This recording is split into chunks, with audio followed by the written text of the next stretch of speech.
Hello, my podcast people, and thank you for joining me for yet another episode of my favorite podcast. So we're going to jump right on into the episode today because we're talking about organization, and I love that. Today's episode is inspired by a DM request from my guy, Andrew. Shout out to Andrew. Folks, if you have questions or requests for podcast episodes, please slide into the DMs. Shoot me a text, 310-737-2345. I love them, and they're super helpful. Like, yes, I love creating content, but sometimes you're like, what should I talk about? And it is amazing when someone's like, hey, can you talk about this? Heck yeah, I can talk about this. So we are going to be talking or responding to Andrew's question that I'm going to read in 1 second. But of note, while Andrew did ask about organizing, let me use his exact words, organizing all of everything in your life. While he did ask about that, we're actually going to be talking more about organizing information because that is what he specifically asked about. And I'm going to read the question that he posed. Y'all know that I love batching as it relates to organizing your days and organizing your energy and managing your energy. So if that's something that you're wanting to hear more about, please check the previous episodes that I've done about that. My girl Courtney, thank you. We'll link those for you in the show notes. And my boy Jojo will link those in the YouTube notes. I got a Rupert here. It's flying by me. Okay. All right. So Andrew's questions. Here's what he said. Here's part of what he said. Something I would love to learn about, and if I missed this episode, my apologies. But how do you organize all of everything in your life? I know I need to be creating more than consuming, still working on that, but even the things that resonate with me and I want to carry with me, I have Google Docs, notebooks, random post-its, etc. as reminders of some of my favorite conversations or quotes or things to carry into my business. And then I never revisit because I have no idea where anything is. It might be helpful to know how you organize info for your own mastermind, for podcasts, events you might attend. Where do you keep it all? So, of note, just the way he asked this, there was a before part and an after part, and he's just super complimentary and just seems very kind. So thank you for the way that you asked this, Andrew, and thank you for asking it. And again, I'm inviting any of you who may have requests or questions to ask them. So we're going to break this episode down into 3 parts, with the middle part being kind of the action step. The first part is simply the fact that I do this too.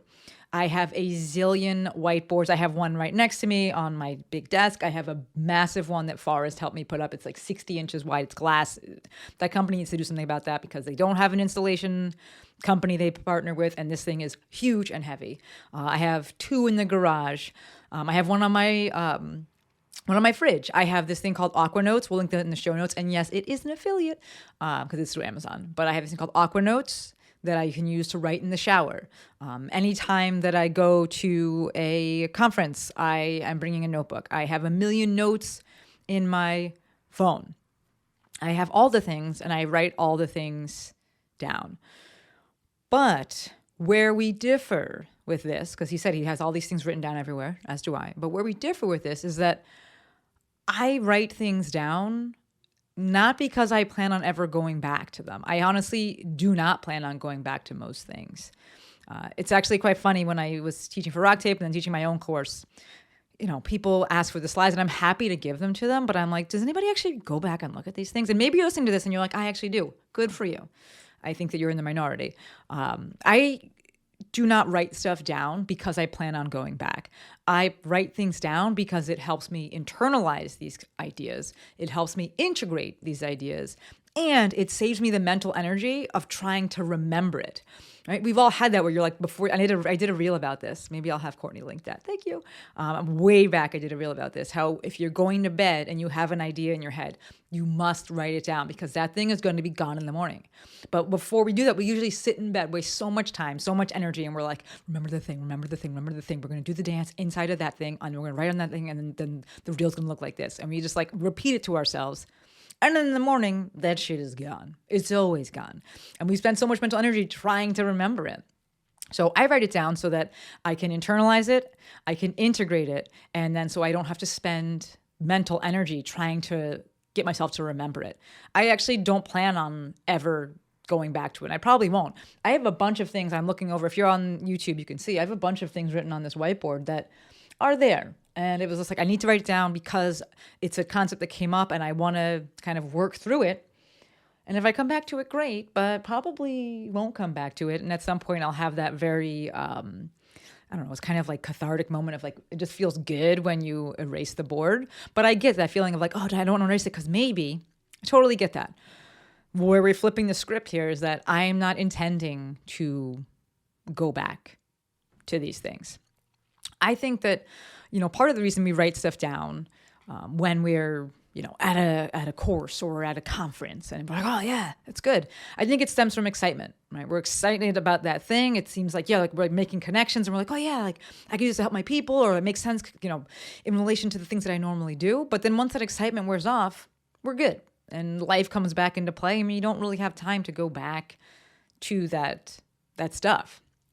This few tangents here, or a few subpoints here. This is number one, why I encourage posting in the moment and not putting things into your drafts, because it speaks to that excitement. You'll have an idea and you'll be like, oh, this is really good. And then you wait till the next day and then you're like, I don't know. It doesn't hit the same. Right? It doesn't hit the same. I strongly suggest that you post. Don't put it in drafts. Or Instagram does have a cool new feature that actually allows you to schedule posts. I've never been a fan of post schedulers, and we can talk about that later. But Instagram does have a post scheduling feature now. You have to go all the way through like you're going to post it. You go to advanced settings, and it's an option in there that you can schedule when it's going to post. I would suggest doing that because we know when that excitement wears off, then we don't really want to post it anymore. The action item here, if you're like, okay, I get it, I can kind of like internalize this idea of, or conceptualize this idea of, writing things down just to have them, but not necessarily needing to go back to them. But I still want like a little bit of organization to it. Cool. My suggestion there is to keep things centralized. For me, everything that's like actually quote unquote important will go into my notes section at some point. I'm typically using the whiteboards to flesh things out. It's not things that like I have to remember. It's like, okay, let me kind of process this idea. Anything that I know that I may want to revisit, I put into my notes. If you're a Droid person, I think Google Keep is the app. Find something. I like using notes because I'm all Apple, and this way I can put it in my phone and then I can open up my computer, open it up my laptop, whatever. This way, everything is in the same place, and we're going to take it a step farther, and we're going to have different folders. So one, this allows things to be searchable because it's in your notes section, but then we can have some organization to things by having the different folders. I have a bunch of different folders. If you don't know how to make folders on notes, Google it. I'm not going to Google that for you. I do have a post, but you have to scroll way, way, way back. But I'm just looking at mine right now. I'm looking at my notes right now, and I have a Daily Maestroisms. Remember those? I got a Daily Maestroism folder. I have a broadcast channel folder now. I have general ideas, intensive, legacy, Maestro, mafia, marketing/branding, moving with the Maestro. Remember that? Throwing it back. Newsletter, podcast, post ideas, quotes, rock tape posts. Clearly this goes back. Rupert, social media responses, storytelling, the book. I would like to write a book at some point maybe, but I got some things written down for now. TikTok, back when I was doing that. To do, Twitter, volleyball, YouTube. I have a bunch of different folders. And then within the folders, I have different notes. And this way, I can always go back if I want and scroll through things. And one of the ways that I will use this is actually for things like a podcast, where if I'm like, I don't have any ideas today, I have a running list within the podcast folder that I can always go to. Notes are great because you can put pictures in there, like inside of the actual note. I'm sure if you're using using a laptop, not a laptop, what is it called? I'm going to say tablet, but that's not what it is. An iPad. Like it is a tablet, but like it's like a, not cool way to say it. If you're using an iPad, then you can write and things like that. I have terrible handwriting, so I wouldn't do that. But it allows you to have some organization and a centralized location for all of your things. Maybe you want to do a folder that's quotes that I've heard, and then you just put separate notes inside of that folder. This way, it's all in one place. I also suggest having albums in your phone for your pictures as well. So, I have thousands and thousands of pictures, and I actually have more videos than pictures. But if I screenshot something, usually it's testimonials.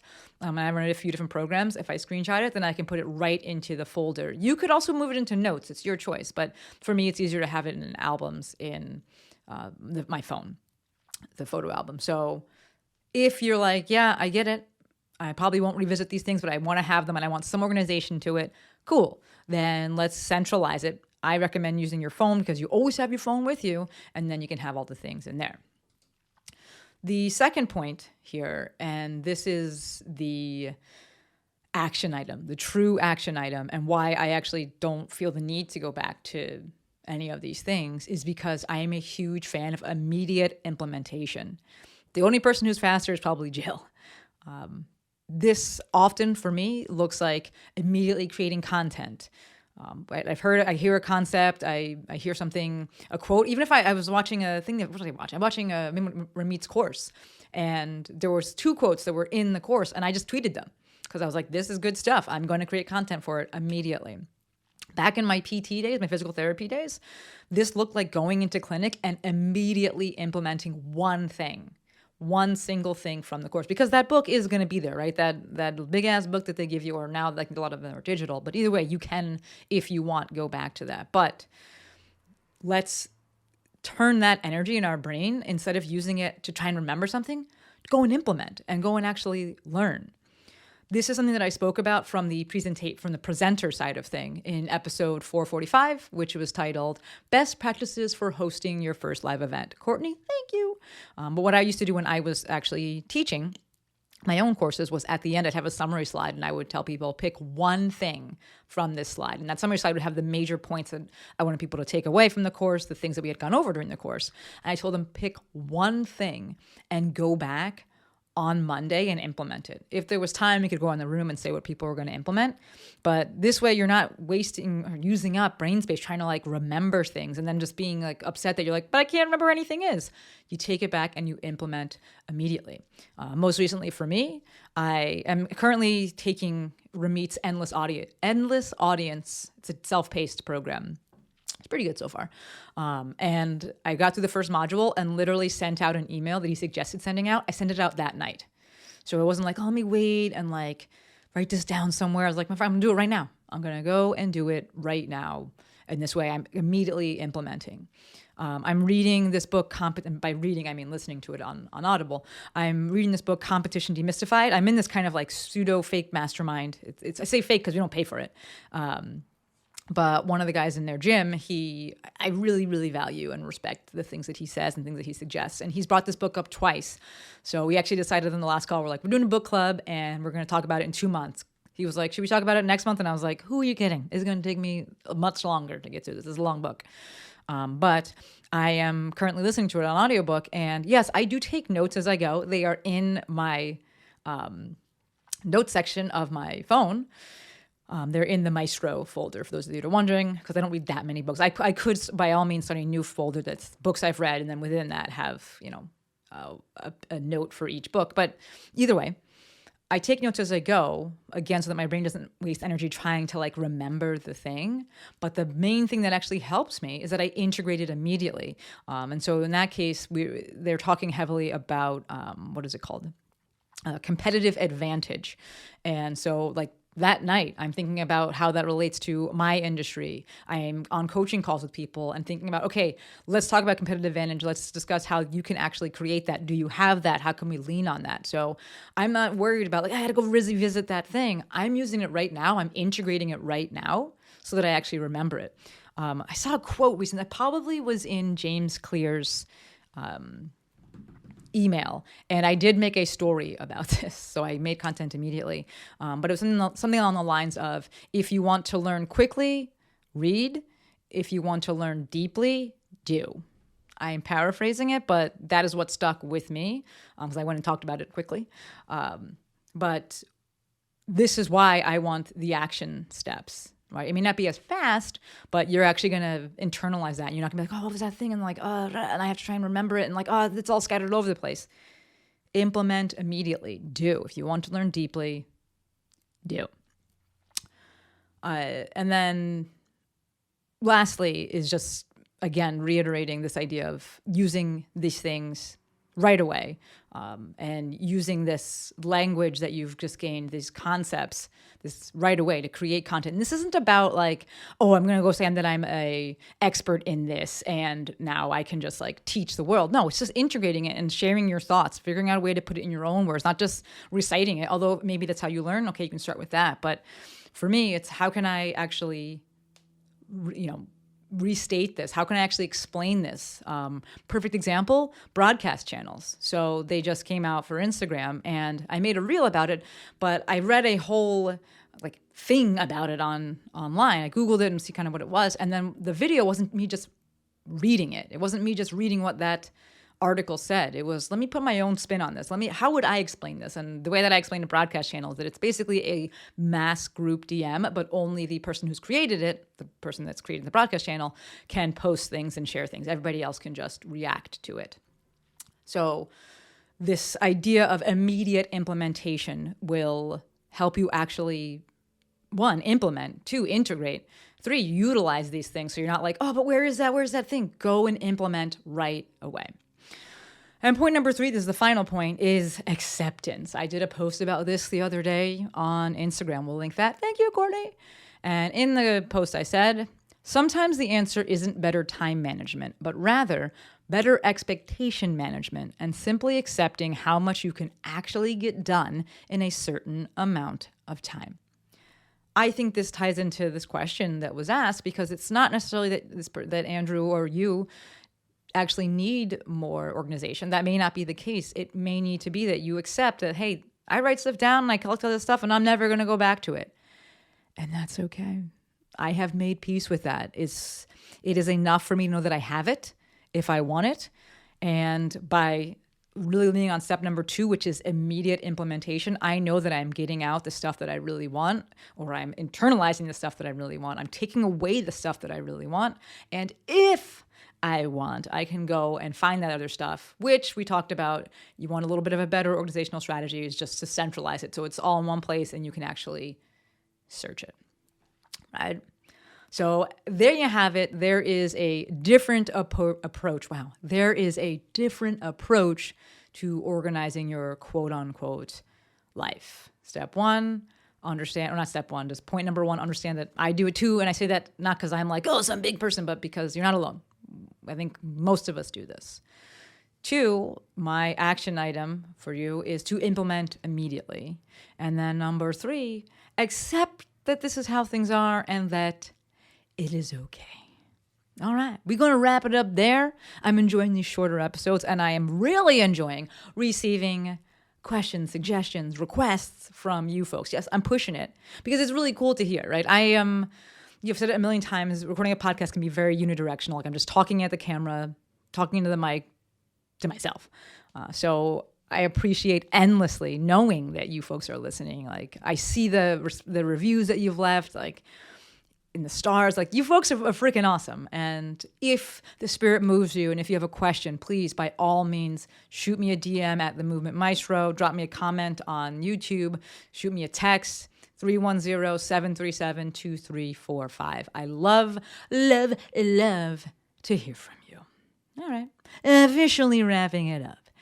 Until next time, friends, Maestro out.